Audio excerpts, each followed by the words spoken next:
Plus நேயர்களுக்கு வணக்கம். இது அச்சு மஸ்லும் நிகழ்ச்சி வழங்குவதற்காக அனுப்பிரியா டிசவுசா நான். இன்றைய நிகழ்ச்சியின் விருந்தினராக திரு ஆர்.கே. ராதாகிருஷ்ணன் மூத்த பத்திரிகையாளர் இணைந்திருக்கிறார். வணக்கம் சார். சார், இன்னைக்கு என்னென்ன சிறப்பு செய்திகள் எல்லாமே வந்திருக்கு அப்படின்னு பார்த்துடலாம். வர்ற செய்திகள் எல்லாமே தமிழ்நாட்டுக்கு சிறப்பு செய்திகளாக தான் சமீபத்தில் அமைஞ்சிட்ருக்கு. அந்த வகையில் இன்னைக்கு என்னென்ன செய்திகள் இருக்குது அப்படின்றத பார்த்துக்கலாம். கீழ் விசாரத்தில் துப்பாக்கிச்சூடு பாமக முன்னாள் அமைச்சர் வேலு உட்பட 50 பாமகவினர் மீது வழக்கு பதிவு பண்ணியிருக்காங்க. அதாவது வாக்குச்சாவடியை ஆய்வு செய்யறதுக்காக போயிருக்காங்க. அந்த இடத்துல சில பிரச்சனைகள் நடந்திருக்கு. அப்போ இந்த விஷயங்கள் நடந்திருக்கு. இது குறித்து உங்களுடைய பார்வை சார்? இல்லை, பாமகவை பொறுத்தவரை இது ஒரு எவ்வளோ முக்கியமான தேர்தல்னா, இந்த தேர்தலில் அவங்க கணிசமான வாக்குகளை பெறவில்லை என்றால், அவர்கள் அட்லீஸ்ட் ஒரு 2 சீட்டு ஜெயிக்கலை என்றால், அந்த கட்சியே அழிந்து போகக்கூடிய சூழ்நிலை இருக்கிறது. போன முறை கூட அவங்க ஒரே ஒரு சீட் தான் ஜெயித்தாங்க, தருமபுரி ஜெயித்தாங்க, அன்புமணி ஜெயித்தார். அதன் பிறகு அவர் இந்த மாற்றம் முன்னேற்றம் அன்புமணின்னு எடுத்துகிட்டு வந்தார். 2016 இனி ஒரு திராவிட கட்சி கூடயும் கூட்டு வைக்க மாட்டோம் அப்படின்னு ஒரு இதை ஒரு கேம்பிளாக பார்த்தார்கள். அந்த கேம்பிள் ஃபலிக்கவில்லை. ஏனென்றால் ஏறத்தாழ 6% ஓட்டு தான், 6%க்கு கீழாக ஓட்டு தான் வந்தது. அதோட அந்த பார்ட்டியை அப்படியே நலிந்து போயிடுச்சு. அப்படி உட்கார்ந்திருந்த ஒரு சமயத்தில் தான் திமுகவும் அதிமுக மறுபடியும் போய் அந்த நல்ல விட்டாமின்லாம் கொடுத்து அவங்கள எழுந்து நிற்க வைக்கிறாங்க. அப்போ இந்த ரெண்டு கட்சிகளும் எங்கூட வாங்கன்னு சொன்னதுனால அதிலிருந்து ஒரு புத்துயிர் வருது அந்த கட்சிக்கு. அப்போ இது ஒரு லாஸ்ட் சான்ஸாக அந்த கட்சி பார்க்குறது. அதே மாதிரி டிரான்சிஷனாலும் சரி, டாக்டர் ராமதாஸ்லேருந்து அன்புமணிக்கு அந்த பவர் டிரான்சிஷனாலும் சரி, இதெல்லாம் பார்க்கும்போது மிக மிக முக்கியமான ஒரு கட்டமாக இருக்கிறது. அப்போ அந்த முக்கியமான ஒரு கட்டத்தில் மறுபடியும் தங்களை நிலைநாட்டிக் கொள்வதற்காக என்ன பாமக செய்தது என்று ஹிஸ்ட்ரியில் பார்த்தோம்னா, நம்ம பார்த்தோம். அந்த மரம் வெட்டியிலிருந்து ஆரம்பித்து அப்புறம் அவர் என்வாயன்மெண்டலிஸ்ட்டாக மாறார். அதன் பிறகு அதிலிருந்து ஆரம்பித்து கடலூர் சிதம்பரம் வயலன்ஸ்லேருந்து ஆரம்பித்து தலித்துகளுக்கு எதிரான வன்முறையிலிருந்து ஆரம்பித்து அந்த மாதிரி வளர்ந்து வந்த ஒரு கட்சி, வன்னியர்களுக்காகவே நிலை கொண்டிருக்கின்ற ஒரு கட்சி. அப்போ அதே மாதிரியான யுக்திகளை தான் மறுபடியும் கையாளுறாங்கன்னு நான் பார்க்கிறேன். ஹிந்து பத்திரிகைகளோட நேற்று ஒரு செய்தி வருகிறது. இதே மாதிரி தருமபுரியில் தான் இருக்கிறதுலேயே ஹையஸ்ட் போலிங். அந்த ஒரு போலிங் பூத்தில் ஏதோ முறைகேடுகள் நடந்ததாக வருகிறது. ஒரே நபர் 6 முறை வாக்கு செலுத்தியதாக வருகிறது. அதே அப்புறம் அரியலூரில் பிரச்சனை வருகிறது. தலித்துகளை வாக்கு போட விடாமல் தடுத்ததாக ஒரு செய்தி வருகிறது. அப்போது இதெல்லாம் என்ன காமிக்குதுன்னா, பாமகவினுடைய பழைய வரலாறு இருக்கு இல்லையா, அந்த வரலாறுக்கே திரும்பி ஒரு காடுவெட்டிக்கு இல்லைனால் கூட அந்த வரலாறுக்கு மறுபடியும் திரும்பி போகிறார்களோ, அங்கிருந்து தான் அவர்களுடைய புத்துயிர் வரப்போகிறதோ, இந்த ஐயங்கள் எல்லாம் மறுபடியும் கொண்டிருக்கிறது. அதே பணியில் தான் எதுவும் அமைந்திருக்கிறதாக நான் காண்கிறேன். என்னதான் ஆனாலும் இந்த மாதிரியான ஒரு முன்னாள் மத்திய அமைச்சராக இருந்தவர், அவர் சுவாரஸ்யமாக பேசியிருக்கலாம், ஒரு பீஸ்ஃபுல்லாக அந்த பிரச்சனையை முடித்திருக்கலாம். என்ன பிரச்சனையானாலும் எந்த இடத்துல போனாலும் ஒரு அரசியல் கண்ணோட்டத்தில் பார்க்கும்போது ஒரு அரசியல்வாதிக்கு பிரச்சனைகள் தெரியத்தான் செய்யும், தென்படத்தான் செய்யும். என்னுடைய ஆள் இல்லை, பூத் ஏஜென்ட் கிடையாது, இல்லை என்றால் அது அமுக்கும் போது வேற எங்கேயோ போகுது, விவிபேட் சரி இல்லை, இந்த மாதிரி எவ்வளோ பிரச்சனைகள் இருக்கலாம். இந்த பிரச்சனைகளுக்கெல்லாம் தீர்வு என்கிறது நீங்கள் ஒவ்வொன்று கத்துறது கிடையாது. அரசியல்வாதி ஆனாலே ஒரு 10 பேர் கூட இருக்கும்போது, ஒரு தலைவனாக நிற்கும்போது நீங்கள் கத்துனா தான் உங்கள் கூட இருக்கிறவங்க உங்களை மதிப்பான்னா, அப்போ உங்களுக்கு உங்கள் மேலேயே கான்ஃபிடன்ஸ் இல்லைன்னு தான் வருதே தவிர, அது ஒரு அரசியல் கட்சிக்கு இல்லைன்னா அரசியல்வாதிக்கு நிச்சயமாக அழகல்ல. அது குறிப்பாக இந்த காலத்தில் எல்லாமே வீடியோ எடுத்து வாட்ஸ்அப்பில் ஒரு 10 நிமிஷத்தில் வந்துடுது.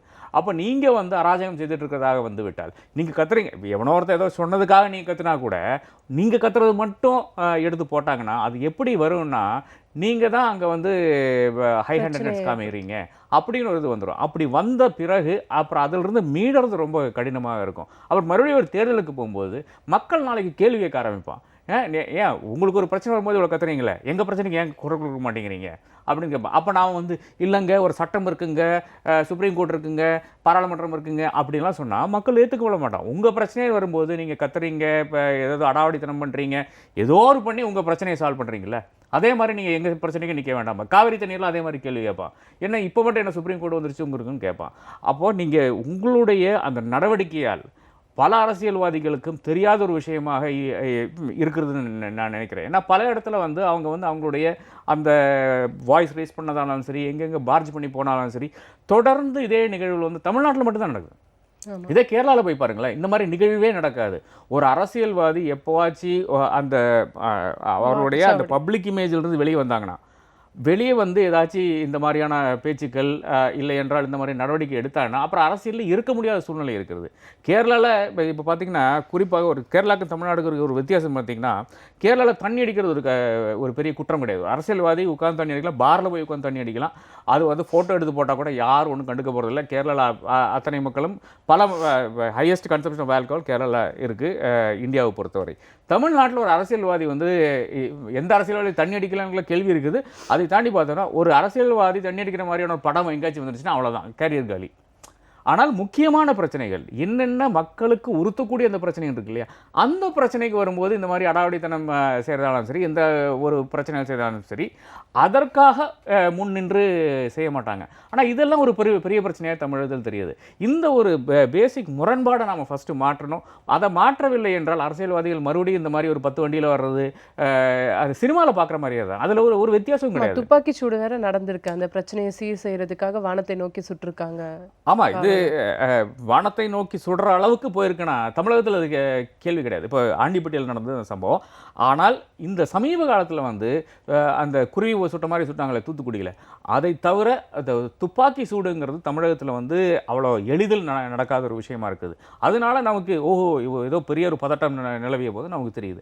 அது ஏன் தெரிகிறது என்றால் இந்த அரசியல்வாதிகளுடைய நடவடிக்கைகள் தான் தெரியுது. குறிப்பாக பாமகனுடைய நடவடிக்கையில் இந்த கேஸில் தெரியுதுன்னு நான் பார்க்கிறேன். இதெல்லாம் தான் எனக்கு ஒரு பிரச்சனையாக இருக்கிறது. மக்களுடைய பிரச்சனைக்காக வாதாடுங்கள்.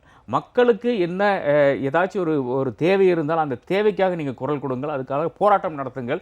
நிச்சயமாக மக்கள் வரவேற்பார்கள். ஆனால் உங்கள் பிரச்சனைக்காக ஏதோ ஒரு அரை ஓட்டுக்காக இல்லை என்றால் ஏதோ ஒரு சின்ன பிரச்சனைக்காக, பூத்தில் நடந்த ஒரு சின்ன பிரச்சனைக்காக நீங்கள் ஒரு பெரிய கும்பலை கூட்டிகிட்டு வந்து அங்கே ஏதாச்சும் பிரச்சனை பண்ண பார்த்தா நிச்சயமாக அது தேர்தல் அதிகாரியினுடைய கண்ட்ரோல் இருக்கின்ற, இல்லை என்றால் அந்த சென்ட்ரல் ஃபோர்ஸினுடைய கண்ட்ரோல் இருக்கின்ற ஒரு ஏரியானால அவங்க வந்து ரியாக்ட் பண்ண வேண்டியதாக இருக்கும். இன்றைக்கி வந்து வானத்தை நோக்கி சுட்டுருக்காங்க, நாளைக்கு உங்களை நோக்கி சுட போகிறாங்க. இது நீங்கள் ரியலைஸ் பண்ண வேண்டும். அது அந்த அளவுக்கு ஏன் கொண்டு போய் நிறுத்துறீங்கிறது தான் கேள்வியே. இது என்ன பேச்சுவார்த்தைகளால் வந்து சரி செய்ய முடியாத ஒரு விஷயமா இருக்கான்னு பார்த்தா அப்படியெல்லாம் ஒன்றும் கிடையாது. அப்போ எல்லா ஒரு இன்சிடெண்ட்டும் இப்படி தான் இருக்குது. ஆனால் பாமகவனுடைய அந்த வருகின்ற அந்த போகின்ற அந்த போக்கு நிச்சயமாக நல்லதுக்கு இல்லை, சரியில்லை என்றுதான் நான் பார்க்கிறேன். நிச்சயமாக சார், நன்றி. அடுத்த நிகழ்வாக நம்ம பார்க்க போகிறது வந்து பாஜகவின் போபால் வேட்பாளராக பிரக்யதா தாக்கூரை வந்து நியமிச்சிருக்காங்க. அவங்க வந்து பயங்கரவாத தடை சட்டத்தில் கைதான ஒரு நபர். அந்த நபரை வந்து வேட்பாளராக வந்து நியமிச்சிருக்காங்க. இது குறித்து உங்களுடைய பார்வை? எனக்கு இது முன்னாலேயே வந்து ஒரு பாஜகவை கூர்ந்து கவனித்து கொண்டிருக்கின்ற ஒரு நபர் ஒருத்தர் சொன்னார், இந்த 2 ஃபேஸ் மட்டும் தேர்தல் முடிட்டுங்க, இந்த 91 சீட்டு 97 சீட்டு மொத்தமாக 180 சில்லற சீட்டு இந்த முடிட்டுங்க, அப்புறம் பாஜகவினுடைய அந்த நிலைப்பாடே மாறப்போகுது, பாஜக இனி ஒரு விஸ்வரூபம் வந்து நமக்கு தெரிய போகுதுன்னு சொல்கிறேன். அதனுடைய ஒரு நீட்சியாகத்தான் இந்த பிரக்யா தாக்கூருடைய நாமினேஷன் நான் பார்க்குறேன். அங்கே நிற்கிறது காங்கிரஸில் நிற்கிறது விஜய் சிங். இவங்க வந்து ஒரு பயங்கரவாத அக்யூஸ்டாக இருக்காங்க. இவங்களுடைய கேஸ் என்னென்னு பார்த்தீங்களா, இவங்களுடைய பைக் எடுத்துன்னு போய் தான் அந்த மலேகம் பிளாஸ்ட் நடத்தி அதில் 6 பேர் வந்து கொள்கிறாங்க. இதை விட சின்ன குற்றம் செய்த பலரும் வந்து மிக மோசமாக தண்டிக்கப்பட்டிருக்கிறார்கள். குறிப்பாக யாக்கோப் மேமன் என்று ஒருத்தர் இருந்தார். அவருடைய ஸ்கூட்டரை யூஸ் பண்ணி தான் பாம்பே பிளாஸ்ட் நடத்துகிறாங்க. அதற்காக யாக்கோப் மேமனுக்கு தூக்கு தண்டனை விதிக்கப்படுகிறது. பேரறிவாளன் வந்து பேட்டரி தான் வாங்கினார். அந்த பேட்டரி வாங்கின குற்றத்துக்காக 28 வருஷமாக அவர் ஜெயிலில் இருக்கார். பிரக்யா தாக்கூரனுடைய பைக்கு பலர் சொல்கிறாங்க, இல்லை அவங்க பைக் கிடையாது, 4 வருஷம் முன்னாடி விற்றுட்டாங்க. ஒன்றும் கிடையாது, இவங்களுடைய பைக் தான் என்று நிரூபிக்கப்பட்டிருக்கிறது. அந்த நிரூபிக்கப்பட்ட பிறகு கூட இவங்களுக்கு வந்து பாஜக அரசாங்கம் வந்தவர், இவங்க வந்து என்ஐஏ நேஷனல் இன்வெஸ்டிகேஷன் அத்தாரிட்டி தான், ஏஜென்சி தான் இது வந்து முன்னிருந்து நடத்துது. 2008 நடந்த ஒரு சம்பவத்துக்கு 2014 தான் சார்ஜ் ஷீட்டே ஃபைல் பண்ணுறாங்க. அது ஃபைல் பண்ண பிறகு அங்கே ஸ்பெஷல் பப்ளிக் ப்ராசிக்யூட்டர், என்ஐஏடைய ஸ்பெஷல் பப்ளிக் ப்ராசிக்யூட்டர் என்ன சொல்கிறாங்கன்னா, என் மேலே பெரும் அழுத்தம் இருக்கிறது, go soft on this case அப்படின்ட்டு. அப்புறம் அடுத்ததாக என்ஐஏ என்ன செய்கிறது என்றால், அவர்கள் வந்து கோர்ட்டில் ஒரு சப்மிஷன் பண்ணுறாங்க. அதாவது கிடைச்ச அந்த ஸ்டேட்மெண்ட்ஸ் பூரா 164 சிஆர்பிசியில் எடுக்கலை, 164 தான் கன்ஃபெஷன் ஸ்டேட்மெண்ட்டில் ரெக்கார்ட் பண்ணணும், அது செய்யலைன்னு ஒரு ப்ரொசீஜரல் காரணத்துக்காக என்ன பண்ணுறாங்கன்னா, இதுவெல்லாம் அட்மிசிபிள் கிடையாது அப்படின்னு அசீம் ஆனந்த் என்ற ஒரு நபர் இது ஆர்எஸ்எஸ்னுடைய இதில் இருந்தார். அவர் கொடுத்த ஸ்டேட்மெண்ட்டு கூட எடுக்கல. அசீம் ஆனந்த் தான் ஒரு டியூரஸும் இல்லாமல் அவர் உட்கார்ந்து எல்லாம் சொன்னார், என்னென்ன நடந்தது, எங்கெங்கே பிளாஸ்ட் நடந்ததுன்னு எல்லாம் விவரித்து சொன்னார்.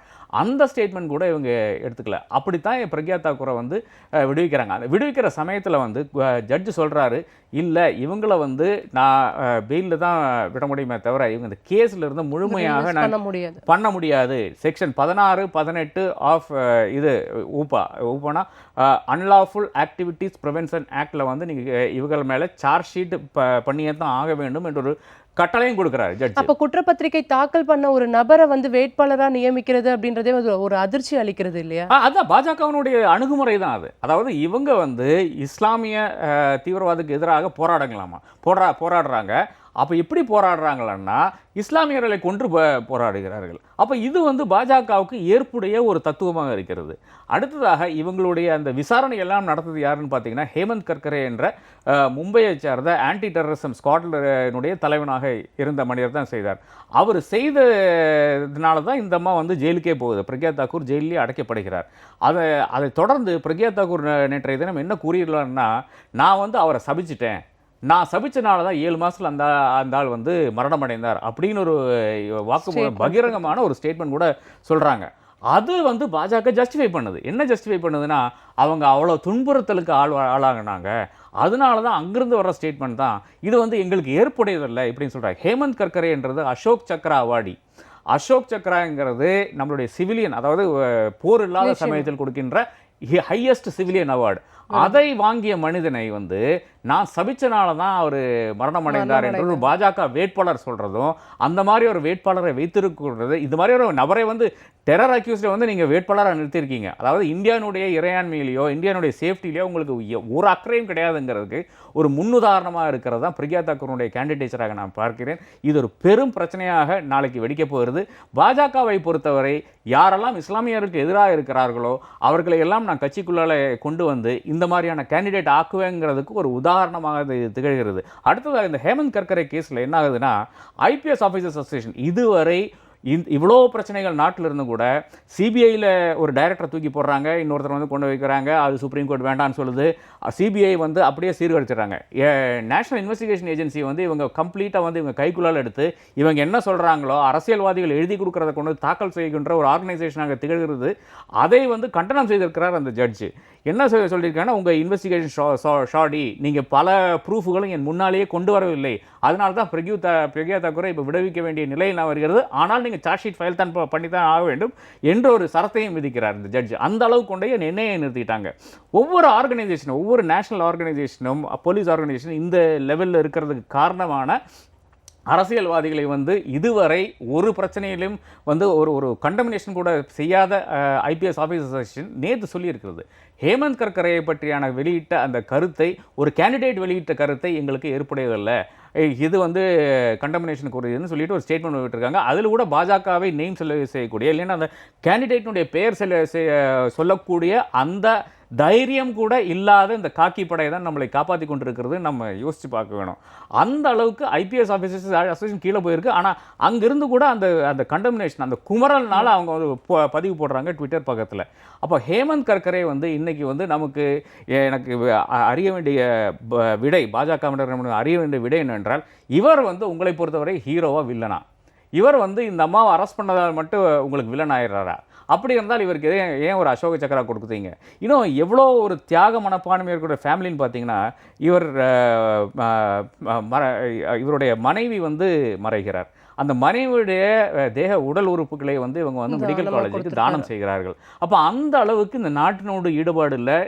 என்ன ஒரு இதாவது கடைசியில் செத்து போனதுக்கு பிறகு கூட நான் இந்த நாட்டுக்கு உபயோகமாக இருக்கணும், மக்களுக்கு உபயோகமாக இருக்கணும் அப்படின்னு நினைக்கிற ஒரு ஃபேமிலியை வந்து இந்த அளவுக்கு இழிவுபடுத்தியிருக்காங்க. இது வந்து இதை பற்றி நரேந்திர மோடியோ அமித்ஷாவோ இந்த கேண்டிடேட்டை செலக்ட் பண்ணுறது இவங்க 2 பேர் தான் காரணம் என்று நான் கருதுகிறேன். இவர்களுக்கு ஒன்றும் சொல்வதற்கு இல்லை. அப்போ மத்திய பிரதேசை பொறுத்தவரை இந்த அம்மாவை கொண்டு வந்தால் ஒரு ஹியூஜ் கம்யூனல் பாலரைசேஷன் நடக்கும். இந்துக்கள் எல்லாம் ஏதோ இந்த அம்மாவை பார்த்து எல்லாம் வந்து நமக்கே ஓட்டு போடுவார்கள் அப்படின்னு ஒரு மனப்பான்மையில் இவங்க இருக்காங்க நான் காண்கிறேன். அதே மாதிரி இவங்க சாத்வி அம்மா, அதாவது ஒரு ஒரு சாதுவாருக்கு என்னென்ன செய்ய வேண்டும்னா, உங்களுடைய உலகத்தில் இருக்கின்ற எல்லாம் ரினவுன்ஸ் செய்ய வேண்டும். எனக்கு ஒண்ணும் வேண்டாங்கிற ஒரு நிலையில் இருக்கணும். யார் மேலேயும் வெறுப்பு இருக்கக்கூடாது. அதான் முக்கியமாக யார் மேலேயும் வெறுப்பு இருக்கக்கூடாது. நிச்சயமா. அப்படி இருக்காங்களா இந்த அம்மான்னு பார்த்தா நிச்சயமாக கிடையாது. இந்த ஒரு சூழ்நிலையில் நிச்சயமாக வெட்கக்கேடு. பாஜக இந்த மாதிரி ஒரு கேண்டிடேட்டை வந்து அங்கே நிறுத்துறது வெட்கக்கேடு. அதை விட வெட்கக்கேடு என்னென்றால், அந்த ஹேமந்த் கர்கரேயை வந்து இழிவாக பேசினாங்களே, அதுக்கு வெட்கக்கேடு. வருத்தம் கூட தெரிவிச்சிருக்காங்க. அதை ஏதோ வருத்தம் தெரிவிச்சு சொன்னதுனால எல்லாருமே தெரிவிச்சிருக்காங்க. கண்டனம் தெரிவிச்சதுனால சொல்லியிருக்காங்க. முக்கிய செய்திகள் 2 செய்திகளை வந்து நம்ம கவனிச்சிட்டோம். அடுத்த செய்தியா வந்து மோடியை போல் அல்லாமல் பிற்படுத்தப்பட்ட மக்களின் உண்மையான தலைவர் முலாயம் சிங் யாதவ் அப்படின்னு சொல்லிட்டு மாயாவதி சொல்லியிருக்காங்க. அரசியல் வட்டாரங்கள்ல 2 பேரும் எதிரெதிர் துருவங்களா பார்க்கப்பட்டவங்க தற்போது ஒரே மேடையில பிரச்சாரம் பண்ணியிருக்காங்க. இப்போ இவங்க சொல்லியிருக்கிற இந்த கருத்து குறித்து உங்களுடைய பார்வை சார்? அதான் கவுண்டமணி சொல்கிற மாதிரி தான். அரசியல் இதெல்லாம் சகஜமாப்பா. அதாவது எந்த அளவுக்கு பிரச்சனைகள் வளர்ந்து விட்டது சமாஜ்வாதி பார்ட்டியிலையும் பகுஜன் சமாஜ் ஏன்னா பார்ட்டியிலையும் ஒரு நேரத்துல மாயாவதி மேல கடும் தாக்குதல் நடத்தினாங்க ஆமா. முலாயம் சிங் யாதவுடைய கட்சியை சேர்ந்தவங்க. முலாயம் சிங் யாதவும் சரி, அகிலேஷும் சரி, இந்த அளவுக்கு தான் தாக்க வேணும் இல்லாமல் ஒரு பெண்ணை எப்படியெல்லாம் சொல்ல முடியும் எல்லாம் சொல்லியிருக்காங்க. அந்த கட்சியில் இருக்கிறவங்களே எஸ்பியில் இருக்கிற அசம் கான் சொல்லி அவரை வந்து ஒரு கேக் ஆர்டர் கொடுத்தாங்க. 72 மணி நேரத்துக்கு நீங்கள் பேசவே கூடாதுன்னு சொல்லிட்டு ஜெயபிரதாவை பற்றி பேசினதுக்கு. அப்போ அந்த அளவுக்கு இருக்கின்ற கட்சி தான் சமாஜ்வாதி பார்ட்டி. அகிலேஷ் யாதவ் இப்போ தலைவராக இருக்கிறார். அந்த கட்சிக்குள்ளால் இருக்கும் பல குழப்பங்கள்னால தான் முலாயம் சிங் யாதவ் வந்து அந்த கட்சியிலிருந்து ஒரு பிளட்லெஸ் ஸ்கூல் எப்படி முகல் சாம்ராஜ்யங்களில் நடக்குமோ அப்படி மகன் வந்து அப்பனை வந்து மீறி தூக்கி வெளியே போட்டுறாரு. அப்புறம் அப்பா வந்து எனக்கு தான் சைக்கிள் சின்னன்னு சொல்கிறாரு, மகன் வந்து எனக்கு தான் சைக்கிள் சின்னன்னு சொல்கிறாரு. அது வெளிப்படையாக இந்த அளவுக்கு சண்டை போட்ட நபர்கள் இருக்குது. இப்போ மாயாவதியும் முலாயம் ஒரே ஸ்டேஜில் இருக்குல்ல, எனக்கு ஒரு பெரிய அதிசயமாக இல்லை. ஆனால் அதே ஸ்டேஜில் வந்து அகிலேஷ் நிற்கும் போது தான் ஓஹோ பரவாயில்லையா, அரசியல் இவ்வளோதானா அப்படிங்கிற அந்த இது அப்போ தான் வருது. அப்படி இருந்தும் கூட முலாயம் சிங் யாதவனுடைய பெரிய கான்ட்ரிபியூஷன் நாம் நிச்சயமாக தள்ளி களைய முடியாது. முலாயம் சிங் யாதவும் லாலு பிரசாதும் சேர்ந்து தான் ஓபிசியினுடைய அந்த தாக்கத்தை வந்து கொண்டு வருகிறார்கள். எப்படி பாஜகவை எதிர்ப்பதற்காகவே இந்த இரு அணிகளும் இணைந்துள்ளன அப்படின்னு சொல்லியிருக்காங்க. ஆமாம், அது கரெக்ட் தான். அதில் மாற்றுக்கிறது இருக்க முடியாது. ஆனால் இந்த பிற்படுத்த மக்களுக்கு வருகின்ற ஒரு மறுவாழ்வு இல்லைன்னா நல்வாழ்வு எப்போ வருதுன்னா, தமிழகத்தில் வந்து 67லேருந்து ஆரம்பித்து வந்து கொண்டிருக்கிறது. திராவிட கட்சிகளும் வந்து மாறி மாறி வந்து பிற்படுத்த எம்பிசி, ஓபிசி, பிசி இவங்களுக்கு தான் செய்து கொண்டே வருகிறார்கள். To the exclusion of schedule காஸ்ட்டுங்கிறதா என்னுடைய பிரச்சனையாக இருக்குது. தாழ்த்தப்பட்ட மக்களுங்கிறது ஷெட்யூல் காஸ்ட்டை விட்டு விட்டுறாங்க, பாக்கி எல்லாத்தையும் கழிச்சு கொண்டிருக்காங்க என்னுடைய பிரச்சனையை. ஆனால் உத்தரப்பிரதேசை பொறுத்தவரை முலாயம் சிங் வருவது வரை அங்கே பிசிஸ்க்கு யாதவ்ஸ் ஆனாலும் சரி, பாக்கி இருக்கிற காஸ்ட் ஆனாலும் சரி, அவ்வளோ பெரிய ஒரு முக்கியத்துவம் இல்லாத ஒரு சூழ்நிலை இருந்தது. அதை வந்து முதன்மைப்படுத்துகிறார். அதிலிருந்து ஆரம்பிக்குது அவருடைய அரசியல் வாழ்க்கை. 1996 ஃபஸ்ட்டு வருகிறார். அதிலிருந்து பார்த்தீங்கன்னா ஏறத்தாழ ஒரு 23% ஓட்டு வந்து கணிசமாக வந்து கொண்டே இருந்தது. அங்கேருந்து தான் பிசிஎஸ்னுடைய அந்த ஃபார்வர்ட் மூவ்மெண்ட்டே நடக்குது யூபியில். எப்படி பீகாரில் ஒரு ரெவல்யூஷன் நடக்குது அதே மாதிரி யூபியில் ஒரு ரெவல்யூஷன் நடக்குது. இந்த ஒரு ரெவல்யூஷனில் தான் இப்போ வந்து பாஜக காங்கிரஸ் வந்து இதில் தான் மாட்டிக்கொண்டு தவித்து கடைசியில் இன்னைக்கு அந்த கட்சியே இல்லாமல் ஆகிடுது. பாஜக எங்கே போகுதுன்னா பாபரி மஸ்ஜித் ஆரம்பிச்சு அடுத்த தேர்தலில் தான் இவங்க வர்றாங்க. எஸ்பி அடுத்து பாபரி மஸ்ஜித் இடிக்கப்படுகிறது. அதன் அடுத்த தேர்தலில் தான் எஸ்பி வந்து முதன்முறையாக உத்தரப்பிரதேசில் வருகிறார்கள். அப்போ அப்படி ஏன் வந்தார்கள்னா இரு தேசிய கட்சிகளும் அங்கே வந்து தோல்வி அடைகிறது. அதன் பிறகு தான் வர்றாங்க. அதை வந்து எப்படி இப்போ மாற்றி விட்டார்கள்னு பார்த்தீங்கன்னா, ஒரு கம்யூனல் ரீதியில் கொண்டு வந்து ஒரு மடாதிபதியை கொண்டு வந்து முதலமைச்சராக்கி மடாதிபதி தான் முதலமைச்சருடைய முகம் என்று காமித்து கொண்டு ஒரு கம்யூனல் லைன்ஸில் ஒரு பிளவு கொண்டு வந்து தான் இப்போ பாஜக அங்கே அதிகாரத்தில் இருக்குது. அந்த இது சிச்சுவேஷன், அந்த நேரேட்டிவ் இனி மாறுமாங்கிறது நம்ம இந்த தேர்தலில் தான் தெரிய முடியும் என்று நினைக்கிறேன். அது கணிசமான வாக்குகள் வந்து கணிசமான இடங்கள் வந்து எஸ்பி பிஎஸ்பி இந்த தேர்தலில் வந்துவிட்டால் நிச்சயமாக அது அடுத்த தேர்தலுக்கு 2022 வருகின்ற அந்த தேர்தலுக்கு ஒரு அறிகுறியாக இருக்கும் யூபியில் என்று நான் கருதுகிறேன். நிச்சயமாக இது ஒரு பாசிட்டிவ் டெவலப்மெண்ட்டாக தான் பார்க்குறேன். இவர்கள் கூட தான் இருக்க வேண்டும். நீங்கள் அந்த நேச்சுரல் அலைஸ் பிசி ஷெட்யூல் காஸ்ட்டுங்கிறது ஒரு நேச்சுரல் அலைன்ஸாக தான் இருக்க வேண்டுமே தவிர இந்த மாதிரி கொச்சையாக பேசி அப்புறம் மறுபடியும் போய் அது ஒரு அரசியல் ஆப்பர்ச்சுனிசமாகத்தான் பார்க்க முடியுமே தவிர நிச்சயமாக இது மக்களுக்கு உகந்த ஒரு செயலாக பார்க்க முடியாது. அப்படி இருந்தும் கூட ஆரம்பத்துல ஹியூமரஸா சொல்லிட்டீங்க அரசியல் இதெல்லாம் சாதாரணமாப்பான்னு. பட் நிகழ்ச்சியின் முடிவு இந்த கருத்துல வந்து இதை வந்து ஒரு பாசிட்டிவ் எனர்ஜியா தான் நான் பார்க்குறேன் அப்படின்னு சொல்லிட்டீங்க. அடுத்த செய்தியா நம்ம பார்க்க போறது வந்து சென்னையில் செய்தியாளர்களை சந்திச்சிருக்கிறாரு ரஜினிகாந்த். அவர் வந்து பிரதமர் மோடி மீண்டும் மத்தியில் ஆட்சிக்கு வருவாரான்னு செய்தியாளர்கள் கேட்ட கேள்விக்கு இதற்கு மே 23 பதிலளித்துவிடும் சொல்லியிருக்காரு. அது மட்டும் இல்லாம சட்டசபை தேர்தலில் நிச்சயமா நான் போட்டிடுவேன் என்னுடைய கட்சி அப்படின்னு சொல்லியிருக்காரு. அவர் அதே தானே சொல்லிட்டு இருக்காரு. நான் வர்றேன்னு சொல்லிட்டு இருக்காரு. வந்த பாடு ஆமா, கிடையாது. அவருடைய பஞ்ச் டயலாக்குகள்ல மட்டுமே அரசியல் பேசிட்டு இருக்காரு. அவரோட ஆரம்ப கால கட்டத்துல ஆமா. நான் பத்த வச்சுட்டே பரட்ட அப்படின்ற ஒரு டயலாக்ல ஆரம்பிச்சு இப்போ வரைக்கும் கபாலியில வந்து பஞ்ச் டயலாக் மூலமாவே வந்து அரசியல் நடத்திட்டு வர்றாரு. இது குறித்து உங்களுடைய பார்வை சார்? எனக்கு இது முக்கியமா என்ன படுதுன்னா, அந்த பேட்டையும் அதே மாதிரி கபாலிலையும் இந்த தீமே பாருங்களேன், ஆன்டி ஹிந்துத்துவ தீம் தான். பேட்டையில் கொஞ்சம் அதிகமாக இருக்கும், கபாலியில் கொஞ்சம் கம்மியாக இருக்கும். அப்போ அந்த ஆன்டி ஹிந்துத்துவ தீமை வந்து ஒரு கமர்ஷியல் இதில் தளத்தில் எடுத்து கொண்டு சென்று அதை வெற்றி பெற வைக்கணும் என்றால் எந்த அளவுக்கு அந்த ஹிந்துத்துவாக்கு எதிரான மனப்பான்மை தமிழகத்தில் இருக்குன்னு நம்ம புரிந்துக்கணும். ஆனால் இவர் வந்து ஹிந்துத்துவ தான் சப்போர்ட் பண்ணுறாரு. எப்போ அந்த நதிநீர் இணைப்புக்கு யாரெல்லாம் வழிமுறைகிறார்களோ அதுக்கு நான் சப்போர்ட் செய்கிறேன் என்று பாஜகவை சப்போர்ட் செய்ய அப்படி வெளிப்படையாக சொல்லாமல் சொல்லிவிட்டு போய் அதுக்கு எதிர்கருத்தா முட்டாள்கள் இப்படி சொல்லியிருக்காங்க அப்படின்றத கூட கருத்தா சொல்லிட்டாரு.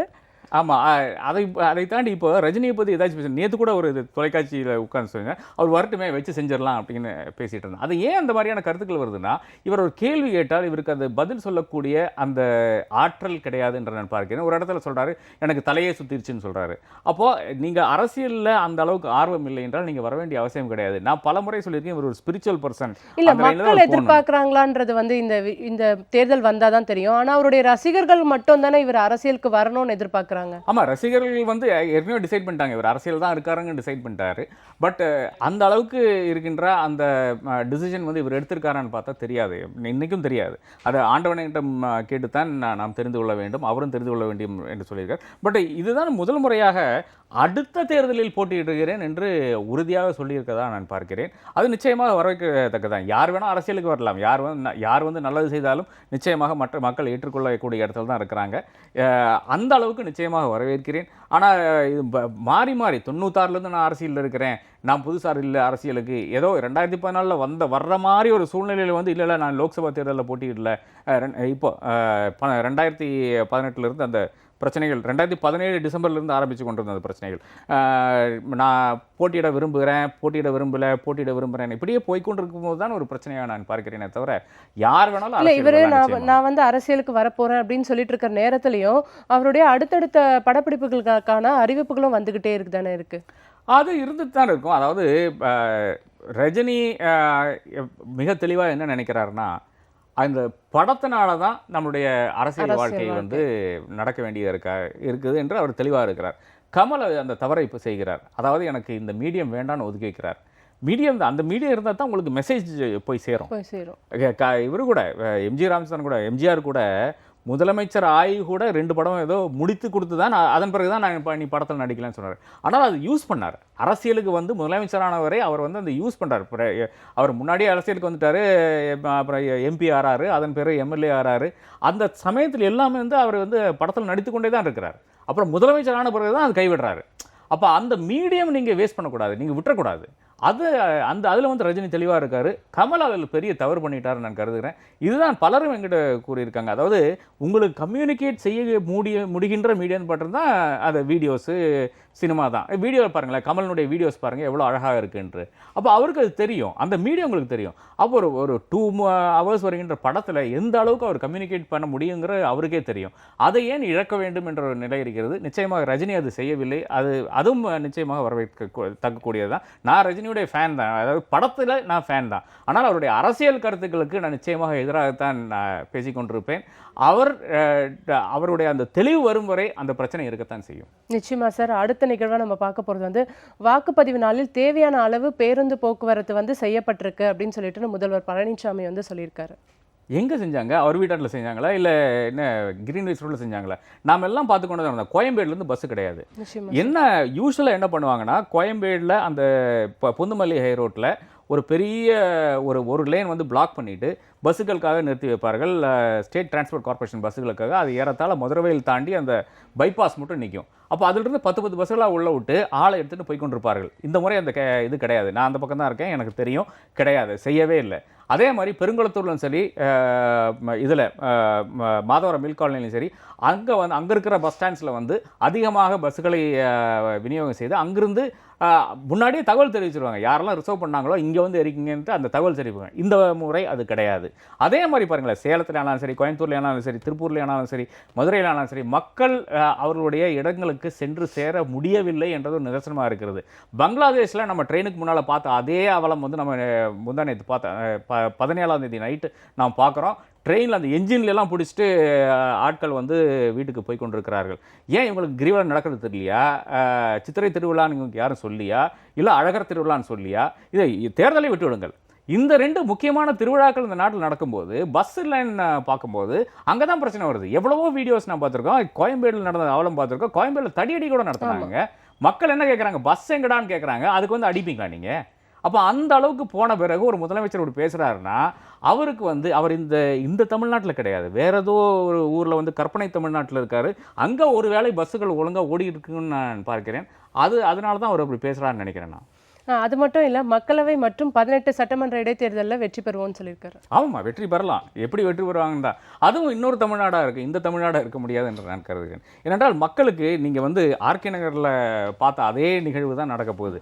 நீங்கள் என்னதான் வந்து காந்தியன் தத்துவங்கள் நீங்கள் எடுத்து சொன்னாலும் சரி, அது பிங்க் காந்தியானாலும் சரி, பச்சை காந்தியானாலும் சரி, ப்ளூ காந்தியானாலும் சரி, மக்கள் தெளிவாக இருக்கிறார்கள் என்று நான் பார்க்கிறேன். இந்த அரசாங்கம் போக வேண்டும். யார் வர வேண்டுங்கிற பிரச்சனை கிடையாது. இந்த அரசாங்கம் வீட்டுக்கு அனுப்பியே தீர வேண்டும். ஏனென்றால் இது வந்து நரேந்திர மோடியினுடைய படத்தை வந்து தன்னுடைய அலுவலகத்தில் வைத்திருக்கின்ற அரசாங்கம். இது தனித்துப்பட்ட ஒரு அதிமுக அரசாங்கம் கிடையாது. இது நரேந்திர மோடியினுடைய ஒரு கம்பெனியாக செயல்படுகின்ற அரசாங்கம். இது வீட்டுக்கு அனுப்ப வேண்டும். அந்த அளவுக்கு மக்கள் தெளிவாக இருக்கிறார்கள். நிச்சயமாக சார். இன்றைய நிகழ்ச்சியில் விருந்தினராக வந்தமைக்காக நன்றி சார். அச்சும் அஸ்லும் நிகழ்ச்சி நிறைவேறுகிறது. மீண்டும் சந்திக்கிறேன். வணக்கம்.